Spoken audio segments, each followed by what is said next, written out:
Now, we all know the importance of backtesting a strategy. But when you backtest a strategy, it only shows you so much information. For example, it shows you what your returns and your equity curve looked like in the past. It shows you what your drawdown was over that sample of data. But far too often, when you start to trade the tested strategy in the real world with real money, the trader gets a sense of abandonment, as the real world can often produce different results. And that's because you cannot assume that the same distribution of wins over losses is going to be stacked up the same. So what I want to explain to you today is how the distribution is random, and I'm going to give you an example of that on the whiteboard using the coin toss theory. And I'm also going to show you how you can run your strategy through some unseen forward-looking data, so you can have an idea of how your strategy could perform in the future, and more importantly, when to stop trading a broken strategy. Now, I'm going to illustrate this by showing you a very powerful Excel spreadsheet that you're going to definitely want to get your hands on.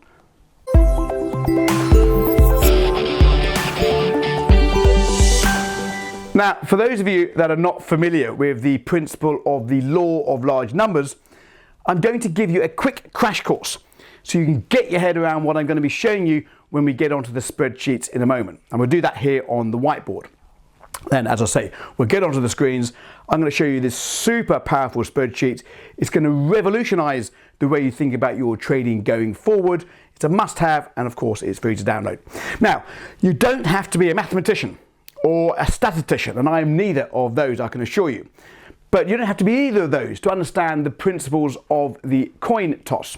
So, if you have an evenly weighted coin, heads over tails, and you toss that coin 10 times, you should be getting an even distribution heads over tails, 5 heads and 5 tails. But in reality, that most probably won't happen. You may get 6 and 4, 6 heads and 4 tails. You may get 3 heads and 7 tails. You may get 9 heads, 1 tail. You may get 10 and 0. You may get 0 and 10. Why? Because the sample is so small. If you were to toss the same coin 1,000 times, or say 2,000 times, it's much more likely that you're going to get a distribution more attuned to the laws of probability, i.e. an equally weighted coin, 50-50. Okay. Now I want you to consider this in your trading, but also I want you to consider the distribution and how that can affect your trading. Consider this. Okay, so you can see I've been quite busy here. Now what I've done on the whiteboard is I put a sample together of 100 tosses, and I've represented a head with an H in red, and I've represented a T as a tail, and that's going to be in blue. Now take a step back for a minute, look at that. It all looks pretty random, yet pretty evenly split, no bias heads over tails. Well, I can tell you, it is evenly split, it's 50-50. And do you know why I know that? Well, because I put them on the board myself. But it certainly wasn't that way when we got going. If you look at the first sample of 10, we had heads over tails, 7-3. And then it evens up a little bit in the second sample, now up to 20. It's 11/9, and then it moves out a bit in favour of tails over heads. And as we move back down towards the 100, it gets out back to where you'd expect on the evenly weighted coin, around 50-50. But I want you to look a little bit closer. Within this sample of 100, look up here, you've got 1, 2, 3, 4, 5, 6, 7, you have 8 tails. Then randomness creeps back in again and it all gets rather scattered. And then back down here, you've got 1, 2, 3, 4, 5, 6. You've got 11 heads on the bounce. Now ask this question to yourself. If you have a strategy where you have 11 losing trades on the bounce, are you going to throw that strategy out? Is it broken? Does it need tweaking? Is it a load of old rubbish? Do you need to go and buy another one? Well, in reality, if you know what to expect, that's just a normal distribution within that larger sample. Okay, so there's nothing to get worried about because you know what to expect going forward. You're not going to get freaked out because you have 11 losses, because at the end of the day, that's what you expect and what can happen in a sample of 100. Very important, powerful information. There's 2 metrics going on in here. First of all, you've got the consecutive heads and tails, or wins and losses for traders, and you've also got the win over loss ratio. We know with a coin, it should be 50-50 over the larger sample. Now, when we do our back testing, we use different metrics, like the one I just discussed, the win to loss ratio, 50% in terms of a coin toss. But we also look at the take profit ratio, or the number of break-even trades, or the maximum risk applied to each trade. And it's when we know all these important bits of data that we can start to simulate what our strategy may look like in the future with real money going forward, and what type of returns you can expect. So once you have all this information, you can start to ascertain two vital bits of information that will be incredibly useful going forward. Specifically, the possible number of maximum losses that we can expect and how that will affect the outcome. So, for example, I can have a strategy that has a 60% win rate.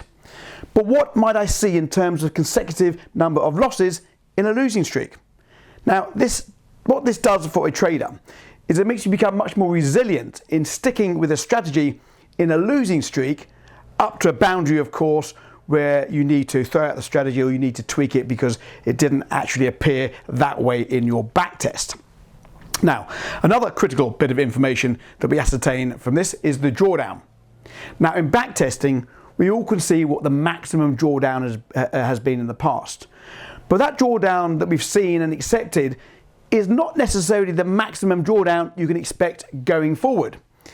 So with this simulation tool, you can see how a bad spell can really affect you and how it can affect the overall account. And then you can decide whether you have the stomach to take that trade forward. Or maybe if it doesn't look as good as the back test, you may want to adjust your risk per trade so that you can stomach that potential drawdown that you didn't see in back test, but you know is possible in the forward test.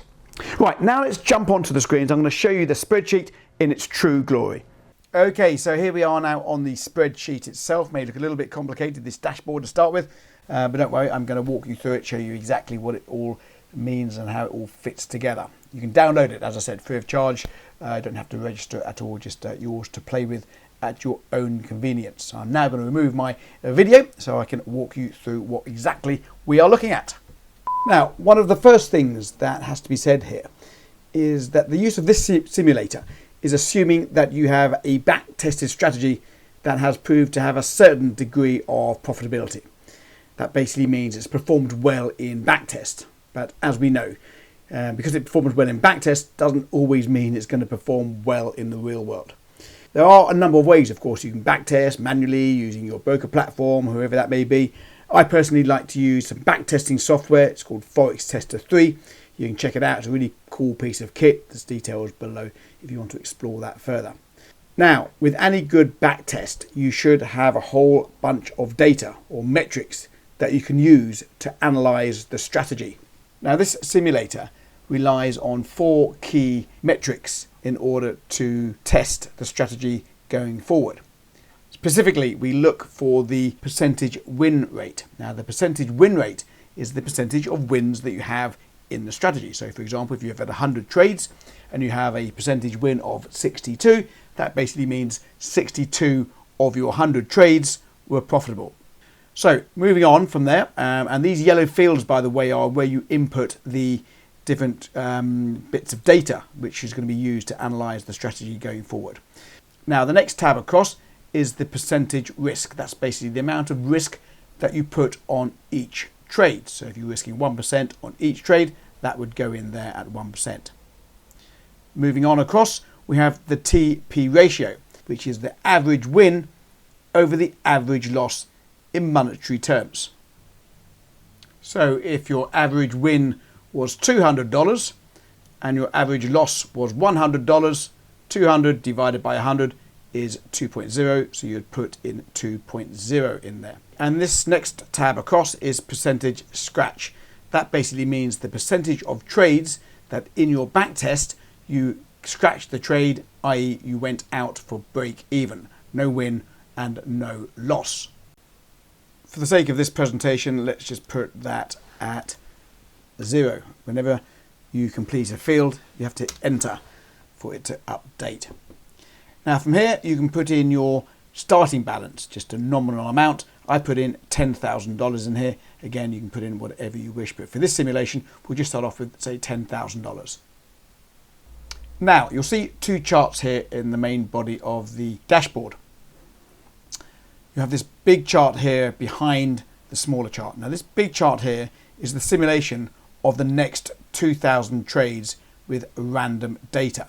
And it's basically showing us what your future returns may look like with the data that we've simply just put in here.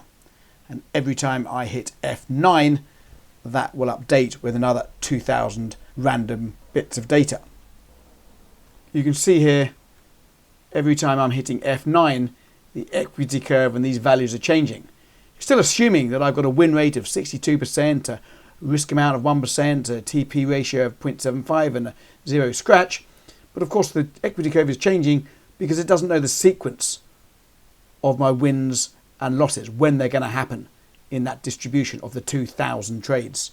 Now, not only does the equity curve change, but so do these values down here on the left. I want to draw your attention to a number of them. First of all, let's have a look at the balance. Now, we know we started with $10,000. Here, after 2,000 trades, our balance has gone to 47.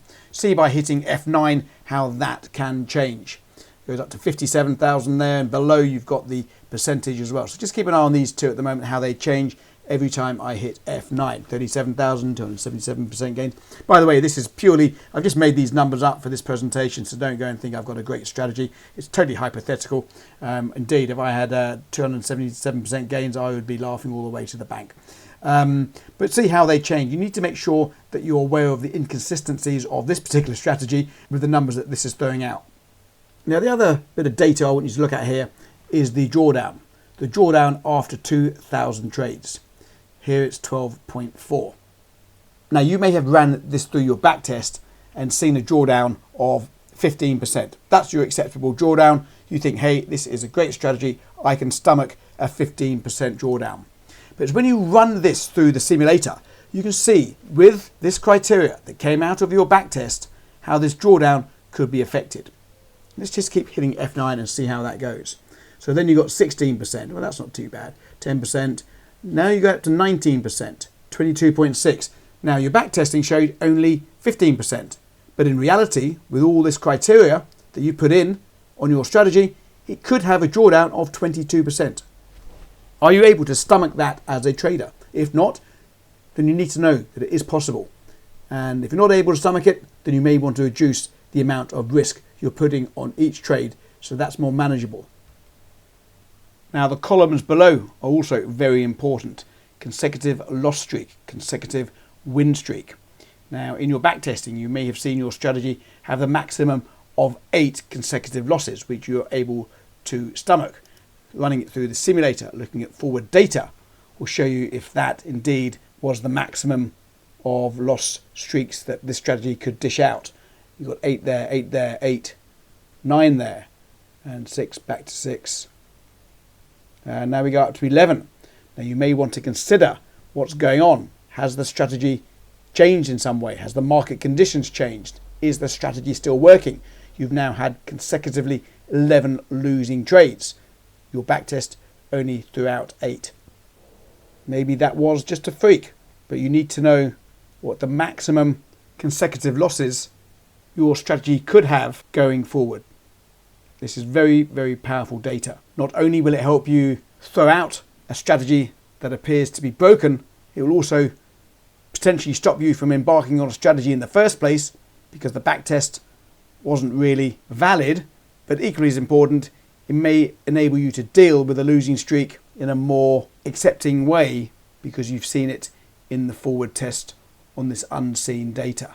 Now, there really is loads going on this spreadsheet that I can really fill in a quick video.